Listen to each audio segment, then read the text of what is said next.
Hello, welcome, नमस्ते, आदाब, सत श्री अकाल, केम छो। मैं वीके सिंह आपका फिर से एक बार स्वागत करता हूँ आपके अपने चैनल 10 बराबर क्लासेस में। तो बच्चे लोग, कुछ बच्चे ना कमेंट्स करके कुछ ऐसे क्वेश्चंस करते हैं जिनके आंसर दे पाना थोड़ा सा मतलब अजीब लगता है। जैसे कि कुछ बच्चे कह रहे हैं, सर सी टेट का एग्जाम कब होगा। तो देखिए, अभी कोई सरकार की तरफ से किसी प्रकार की कोई डेट अनाउंस नहीं हुई है।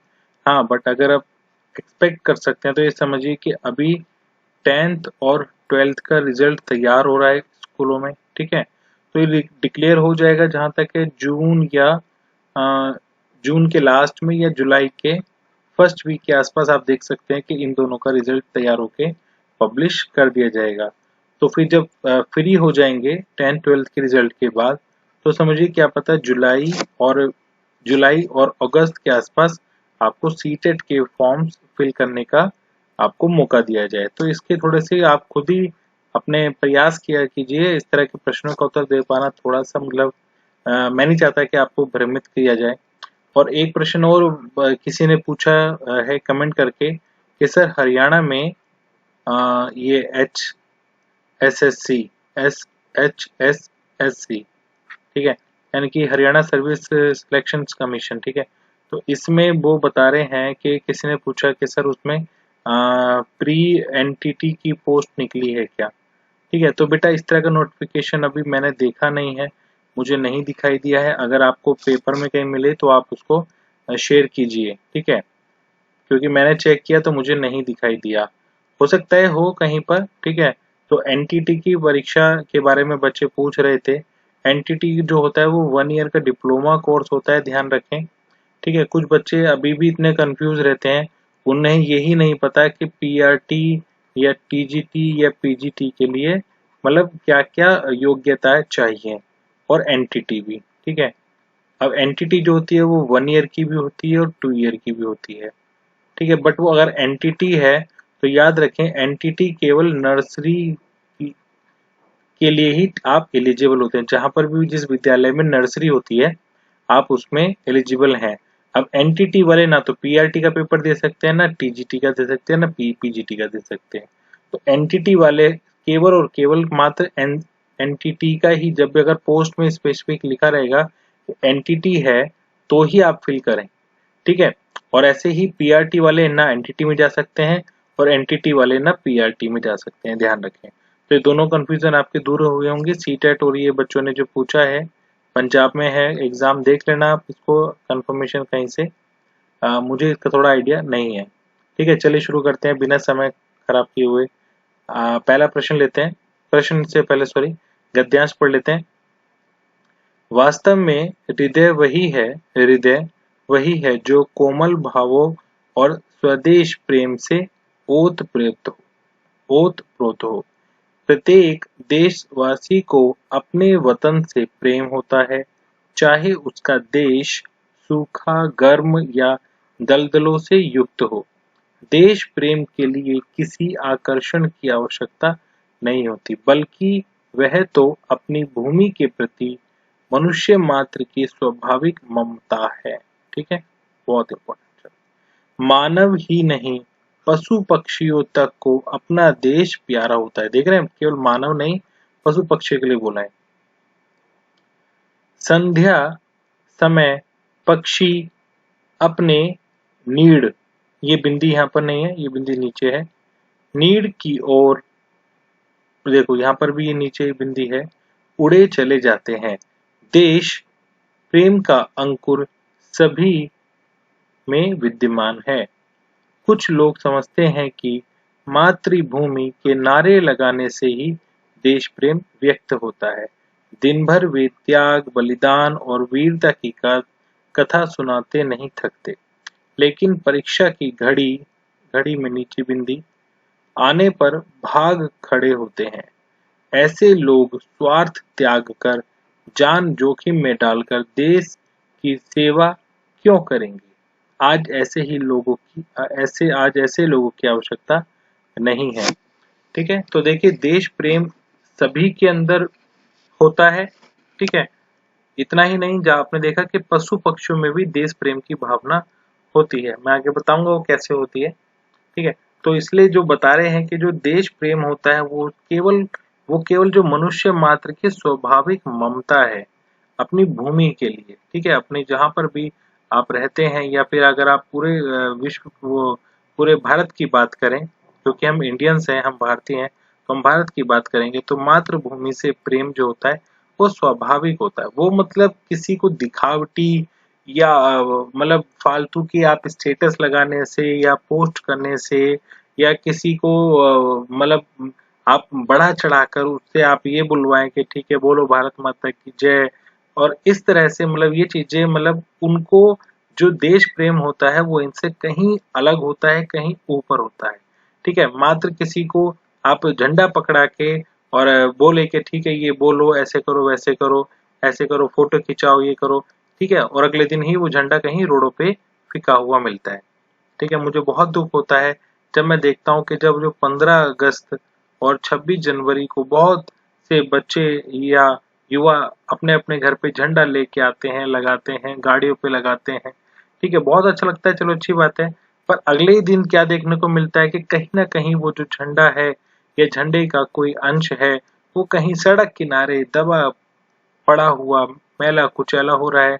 आसपास के लोग निकल जाते हैं, गुजर जाते हैं, उस पे ध्यान नहीं देते हैं। तो वो भी एक देश प्रेम की आपके अंदर एक मतलब भाव बताता है कि आपने जो काम किया है वो केवल और केवल मात्र दिखावे के लिए किया है।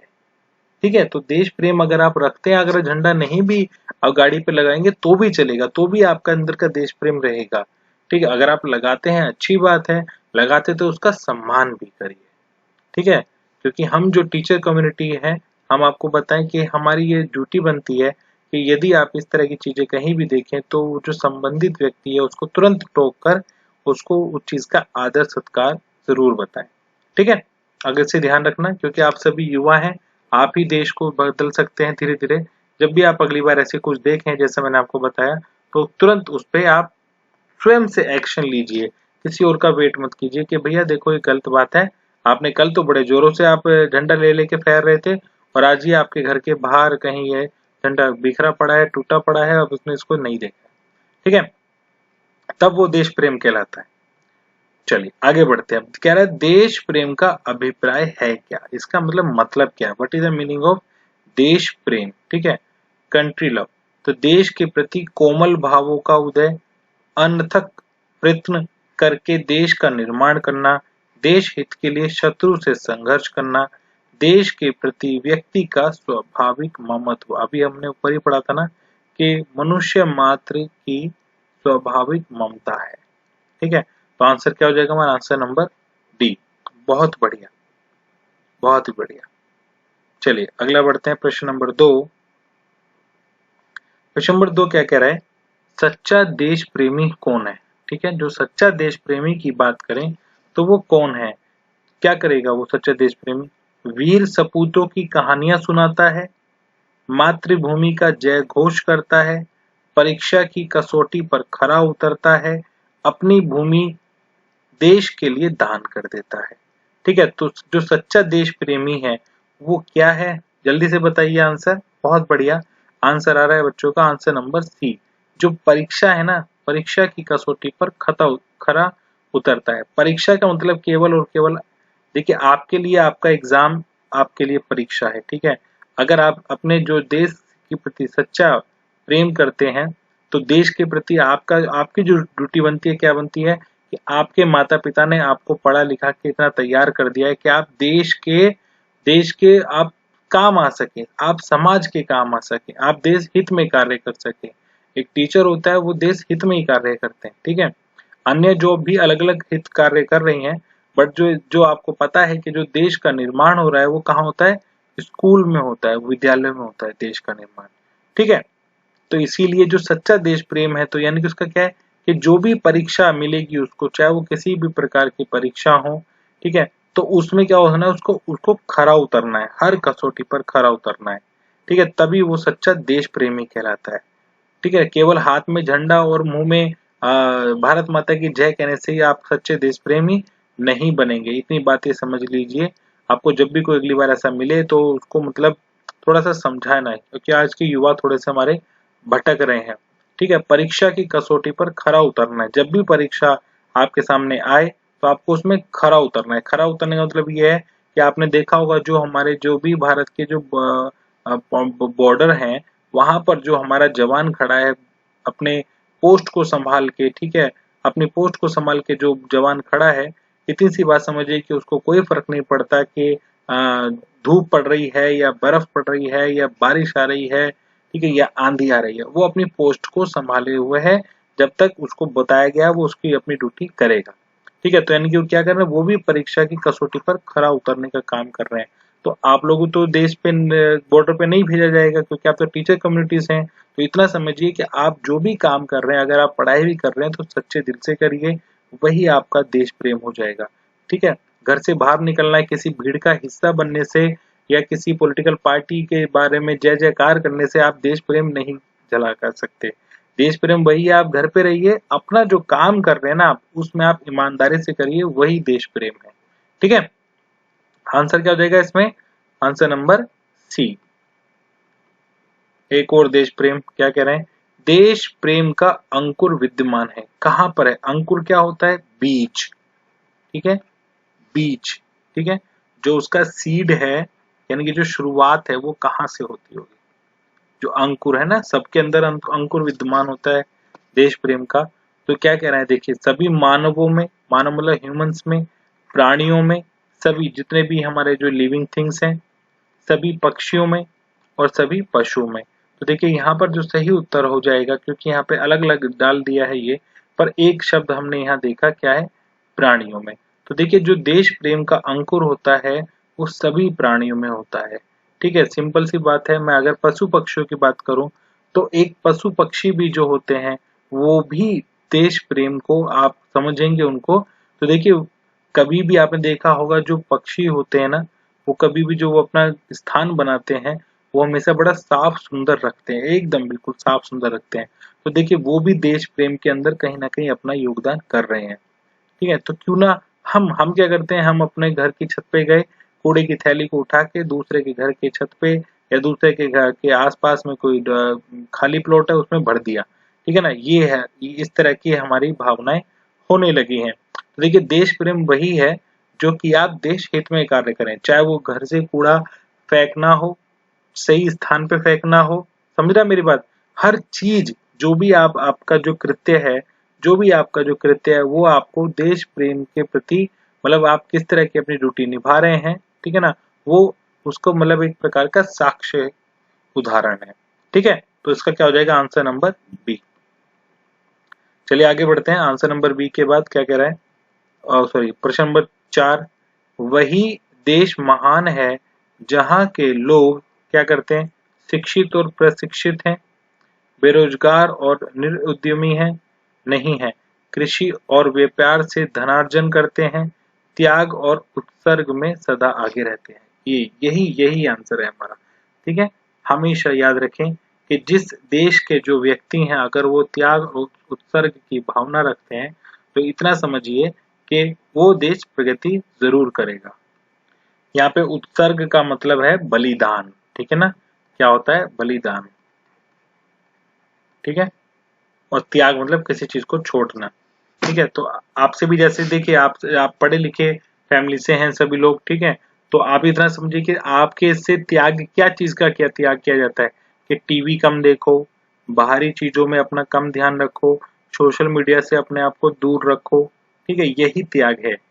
ठीक है, अगर आपकी दोस्ती ज्यादा है, आना जाना, और आप एक तरफ आना जाना भी बहुत करते हैं, एक तरफ पढ़ाई भी कर रहे हैं, तो यानी कि आप कहीं ना कहीं अपने आप को धोखा दे रहे हैं। त्याग करना पड़ेगा। ठीक है, बलिदान करना पड़ेगा। अब आपके लिए बलिदान तो मैं नहीं कह सकता, ठीक है, उसकी जरूरत नहीं है, बस आप त्याग कर लीजिए। ठीक है ना, अपने आप का जो चीजों को जो आपको परेशान करते हैं उनसे त्याग कर लेंगे तो बस आप समझिए कि आप देश हित में ही कार्य कहीं ना कहीं कर रहे हैं। अगर आप अपना बस सोचेंगे कि किस तरह से हमारा आज का 1 GB 1.5 GB 2 GB डेटा खत्म करना है, तो वो आप देश हित में कार्य नहीं कर रहे हैं। ठीक है, अगला बढ़ते हैं। संध्या समय पक्षी अपने घोंसलों में वापस चले जाते हैं क्योंकि दिन भर घूमकर वो थक जाते हैं। वे रात को आराम करना चाहते हैं, जानवर भी अपने निवास स्थान पे चले जाते हैं, उन्हें अपना नीड प्यारा होता है। ठीक है, तो देखेंगे यहाँ पे एक शब्द आया था कि संध्या समय पक्षी अपने नीड की ओर उड़े चले जाते हैं। ठीक है, तो यहाँ पर आंसर है हमारा डी। नीड का मतलब क्या होता है? नीड का मतलब होता है नेस्ट। ठीक है, नेस्ट मतलब घोंसला। ठीक, क्या होता है? घोंसला, ये जो शब्द कराया था। ठीक है, तो इसलिए हमारा ये आंसर जो नीड एक उपनाम है, याद रखें। ठीक है, नीड को क्या बोलते हैं? घोंसला। अगला बढ़े, तो ये थे हमारे गद्यांश। अब चलते हैं हमारे अन्य व्याकरण के प्रश्नों पे। प्रश्न नंबर 6 कह रहा है, जिस समास में पूर्व पद विशेषण और उत्तर पद विशेष्य हो वो क्या कहलाता है? कर्मधारय, बहुव्रीहि, तत्पुरुष या अव्ययी?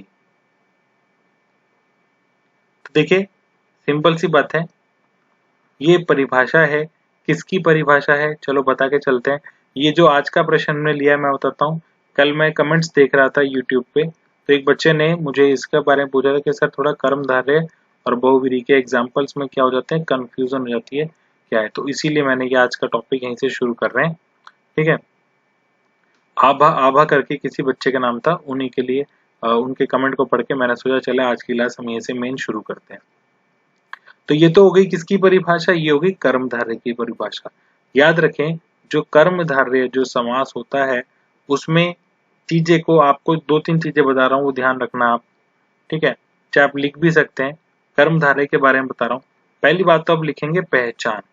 परिभाषा तो आप पढ़ लेना। ठीक है, परिभाषा तो आप पढ़ लेना कि विशेषण विशेष के बीच में मतलब संबंध होता है। ठीक है, और इसमें जो आपका उत्तर पद होता है वो प्रधान होता है। ये सब चीजें पहचान बता रहा हूँ कि जब आप इनका विग्रह करेंगे, जो भी शब्द है आने वाला, ठीक है, विग्रह करने के बाद आपको जो मध्य में जो बचेगा, क्या बचेगा? ये बचेगा है, जो और के समान। ठीक है, जब आप विग्रह करेंगे तो मध्य में ये दोनों शब्द इस्तेमाल होते हैं। ठीक है, तब आपका कर्मधारय समास होता है। और ये क्या करते हैं? ये विशेषण और विशेष्य के बीच में क्या बताते हैं? संबंध बताते हैं। ठीक है, इतनी बात समझ में आ गई। अब चलो इसका एग्जाम्पल लेते हैं, किसका? कर्मधारय का। जैसे कि मान लीजिए हमने बोला पीतांबर। ठीक है, तो पीतांबर का अर्थ क्या हुआ अगर इसको हम विग्रह करें कि पीत है जो अंबर। अंबर यहाँ पे कपड़ों को बोला गया है। ठीक, तो पीत है जो अंबर, यदि ये इतना ही लिखा जाए, मेरी बात ध्यान से सुनना दोबारा से, यदि ये इतना ही लिखा जाए तब तो आपका बनेगा कर्मधारय समास। ठीक है, क्योंकि पीत है जो, तो देखिए है जो आ गया। ठीक है, तो ये आ गया आपका कर्मधारय समान। ठीक है, और यहाँ पे विशेषण और विशेष्य के बीच में संबंध भी है। ठीक है, ये क्या है आपका? ये विशेषण है और ये आपका विशेष्य, इसके बीच में आपस में संबंध है। ठीक है, अब मैं क्या दोबारा बताता हूँ कि अगर ये इतना ही पूछा जाए पीत है जो अंबर, तब तो ये आपका कर्मधारय समास है। ठीक है, आप बिल्कुल बिना किसी परेशानी के आप इसको लिख सकते हैं। पर अगर मान लीजिए आपने इसमें पूरा लिखा कि पीत है जो अंबर, पीत है जो अंबर या पीले हैं, इसको अगर दूसरे शब्दों में ऐसे भी लिखा जाता है, पीले हैं जिसके वस्त्र, और आगे लिखा आएगा अर्थात कृष्ण। तो ये क्या चला जाएगा आपका? ये आ जाएगा आपका बहुव्रीहि। ठीक है, यानी कि पीले हैं वस्त्र, यानी कि कई लैंग्वेज में आ जाता है पीत हैं अंबर जिसके, ठीक है, पीले हैं वस्त्र जिसके। तो आप समझिए अगर उसमें अर्थात आता है, क्यों? क्योंकि जो बहुव्रीहि होता है उसमें ना तो पूर्व पद प्रधान होता है और ना उत्तर पद प्रधान होता है। ठीक है, जैसे इसमें बताया था हमने, इसमें उत्तर पद प्रधान होता है। बहुव्रीहि में क्या होता है? इसके बाद जो अन्य, ठीक है, जो तीसरा पद बनेगा यानी कि अन्य पद, यही आपका मेन होगा, यही आपका प्रधान होगा, जैसे कि ये बना। ठीक है, क्लियर होगी बात? तो इसको जब विग्रह करते हैं, देखिए इसका एग्जांपल देता हूं एक। ठीक है, जैसे मान लीजिए हमने एग्जांपल दिया नीला है कंठ जिसका, अर्थात कौन? शिव। तो देखिए जैसी अर्थात आ जाए, ठीक है, जैसे ही ये विग्रह पूरा तरह से लिखा जाए, ठीक है, तो क्लियर है। और अगर मान लीजिए ये तो आपका हो गया बहुब्रीहि, अगर मान लीजिए यही आपका एग्जाम्पल आता है कर्मधारय में, तो क्या आएगा? नीला है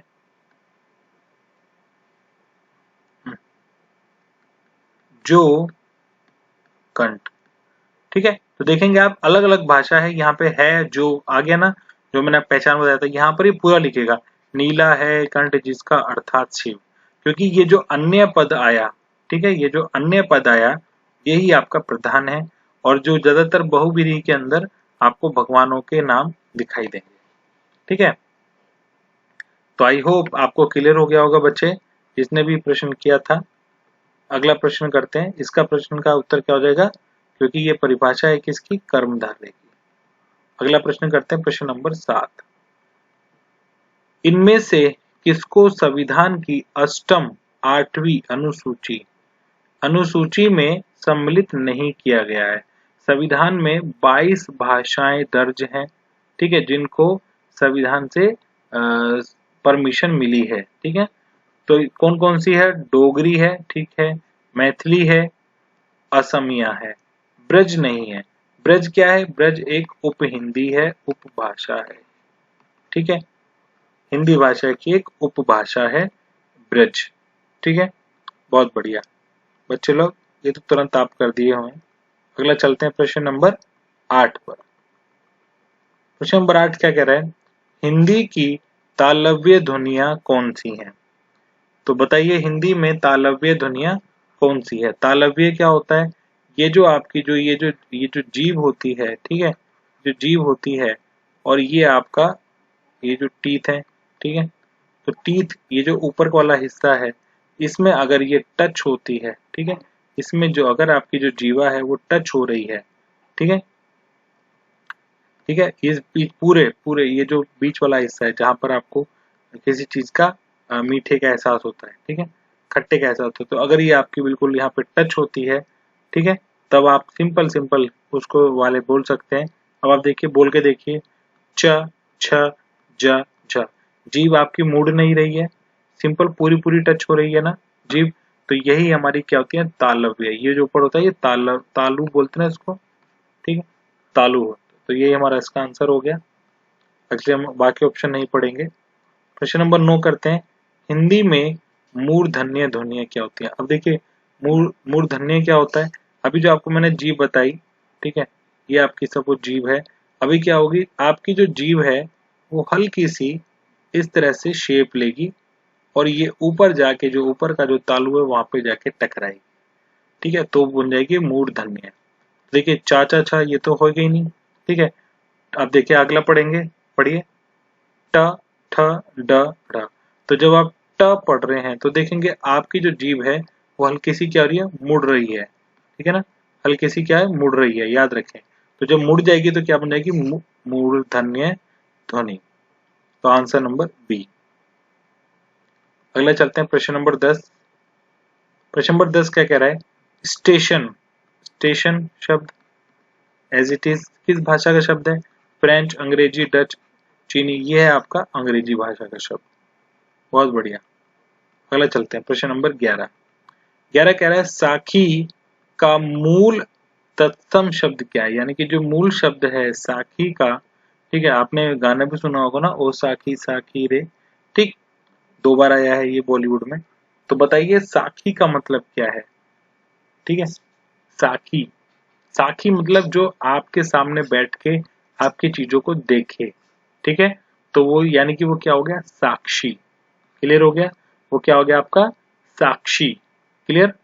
साखी क्या बन गया? साक्षी। जो आपके सामने आप बैठे हैं और आप क्या कर रहे हैं क्या नहीं कर रहे हैं, वो आप बैठे हैं जो आपको जो एक्टिविटीज देख रहे हैं उसे बोलेंगे साखी। अगला बढ़ते हैं प्रश्न नंबर 12। निम्नलिखित में कौन सा शब्द समुद्र का पर्यायवाची नहीं है? यानी कि एक नहीं होगा और बाकी 3 इसके उत्तर होंगे। तो देख लेते हैं कौन सा नहीं है। पयोधी, जल, जलधि और वारिधि। तो देखिए जहां पर आपका धी धी धी आ रहा है, यानी कि तो देखो 3 हो गए कॉमन, तो ये तो हो गया आपके समुद्र का। पर अब इधर आया है जलद। जलद क्या होता है? जलद होता है भैया मेघ, बादल, व्योम, ठीक, क्लियर, गगन। ठीक है, आगे बढ़े, क्वेश्चन नंबर 12 हो गया, 13 में चलते हैं। पुत्र को यह नहीं कहते, पुत्र को क्या नहीं कहते? आत्मज, आत्मा से जन्मा, अपर्णा, तनुज और तनय। देखो तनुज भी नाम है, तनय भी नाम है, तो यानी कि तो पुत्र हो गए। अब देखिए याद रखना कि जहां पर शब्दों में आकारांत और ईकारांत, चाहे वो छोटी है, ठीक है, जब आकारांत और ईकारांत होंगे तो वो आपके स्त्रीलिंग ही आएंगे, तो इसलिए हमारा आंसर क्या हो जाएगा? क्योंकि ये नहीं है इसलिए हमारा ये वाला आंसर है अपर्णा। नाम से पता लग रहा है कि गर्ल्स का नाम है। साक्षर शब्द का विलोम क्या है? साक्षर क्या होता है? शिक्षित, अनपढ़, सुरक्षर और निरक्षर। ठीक है, साक्षर की एक परिभाषा होती है कि कम से कम वो एक भाषा को पढ़ लिख लेता है, बोल लेता है। ठीक है, उसे हम साक्षर कहते हैं। अपोजिट क्या हो जाएगा? अपोजिट हो जाएगा निरक्षर, कुछ भी नहीं। ठीक है, अगला बढ़े, क्वेश्चन नंबर 15। निम्नलिखित विकल्पों में कृष, ठीक है, ये वो वाला कृष नहीं, कभी आप मूवी वाला कृष सोचो, ठीक है ना, वो कृष तो दूसरा होता है इस तरह का। ठीक, कृष का विलोम शब्द चुनिए। कृष का विलोम शब्द चुनना है कि कृष का मतलब उल्टा क्या होता है। तो कृष का मतलब क्या होता है? कृष का मतलब होता है स्किनी। स्किनी मतलब दुबला पतला, दुबला पतला।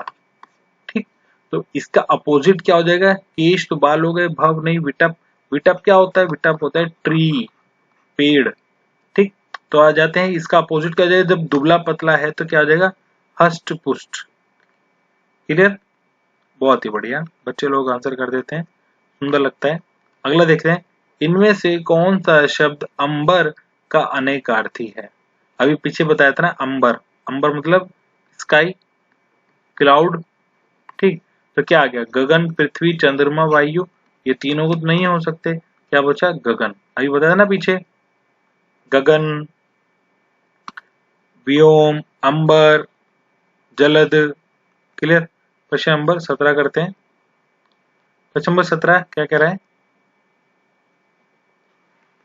मित्र का भाववाचक क्या है? मित्र, अब देखिए मित्र है वो आपको दिखाई देगा, ठीक है, कोई भी आपका मित्र है, पर भाववाचक यानी कि ऐसी चीज जो मित्र से संबंधित है और वो ना दिखाई दे। बंधुता, मीत, मित्रता, शत्रुता। तो भाववाचक मित्रता का पूछा है तो मित्रता ही देखेंगे ना, मित्र का क्या बन जाएगा? मित्रता, मित्रता। ठीक है, फ्रेंडशिप जो कि आपको नहीं दिखाई देती पर वो होती है, इंग्लिश में क्या बोलेंगे? Abstract noun. बहुत बढ़िया प्रश्न पूछा गया। आगे आता है, निम्नलिखित में कौन सा वाक्य पूर्वकालिक क्रिया से संबंधित है? पूर्वकालिक क्रिया से संबंधित है। अब पूर्वकालिक क्रिया क्या होती है? ऐसी क्रिया जो कि मतलब अभी समाप्त हुई है। कैसे लिखूं इसको? एक मिनट रुको, चित्र के माध्यम से समझाता हूँ। सपोज मान लीजिए आपको ए और बी दो काम करने हैं, ठीक है, पर आपको जो बी काम करना है वो ज्यादा इंपॉर्टेंट है, तो इसलिए आप क्या करोगे? ए को जल्दी से कर लोगे, जैसे आसान प्रश्न आप जल्दी कर लेते हो, फिर आप बाद में करते हो। तो ये हो गया, यानी कि पूर्वकालिक क्या होते हैं कि यानी कि बी काम को करने के लिए ए काम को जल्दी करना, यानी कि जो भी क्रिया की गई, ठीक है, तो यानी कि वो देख लेते हैं क्या हो जाएगा। इसमें ऐसे शब्द देखेंगे यानी कि जिसमें दो क्रियाएं हुई हों। ठीक है, राम खेलता है, ये तो सामान्य है। वह खाना पकाता है, ये भी सामान्य है। वह खाना खाकर सो गया, अब देखो खाना भी खाया और सो भी गया, तो हो गया दो चीज, यानी कि सोना इंपॉर्टेंट था और खाना उसने उससे पहले खा लिया। राधा ने काम किया, ये भी सामान्य है, तो आंसर क्या होगा? Answer number C. बहुत बढ़िया, चलिए अगला चलते हैं, प्रश्न नंबर 19। इन शब्दों का प्रयोग सदैव एक वचन सिंगुलर में होता है, किसका? सत्य, जनता, केला, संतरा, बेटा, मोटा, इनमें से कोई नहीं, तो ये तो नहीं होगा। ठीक है। बेटा और मोटा, बेटा बेटे मोटा मोटे, केला केले संतरा संतरे, सत्य जनता, यहाँ पे गड़बड़ है, तो यही हमारा आंसर है। ठीक है, ये एक वचन में प्रयोग होते हैं, बहुवचन में नहीं होते। अगला बढ़ते हैं प्रश्न नंबर 20। वर्तनी बतानी है, अशुद्धि मतलब गलत वर्तनी बतानी है, तो बताइए। गोपनीय कथा सही लग रहा है, गोपनीय ठीक है। माननीय मंत्री जी, ये भी ठीक है, क्लियर है। पूजनीय व्यक्ति, विदुषी नारी, नारी विदुषी, हाँ विदुषी होता है, ये भी ठीक है। तो क्या बचा हमारा, पूज्यनीय, पूजनीय, तो गलत है ये, क्या होता है, पूजनीय। ठीक, क्या होता है, पूजनीय व्यक्ति। क्लियर बात। तो बेटा ये थे हमारे कुछ प्रश्न, 20 क्वेश्चन जो कि अलग अलग परीक्षाओं में, एग्जाम्स में पूछे जाते हैं। और कई बार सवाल तो ऐसे हैं जो कि बस ऑप्शन चेंज होते हैं, एज इट इज सवाल भी आ जाते हैं। ठीक है, तो इसी प्रकार से बस आप तो मेहनत करिए, नोट्स बनाइए, और बाकी हमारे ऊपर छोड़ दीजिए, आपसे पढ़ते रहिए। ठीक है, अब अपना और अपना घर वालों को ध्यान रखिए। जय हिंद, जय भारत, जय हिंदी।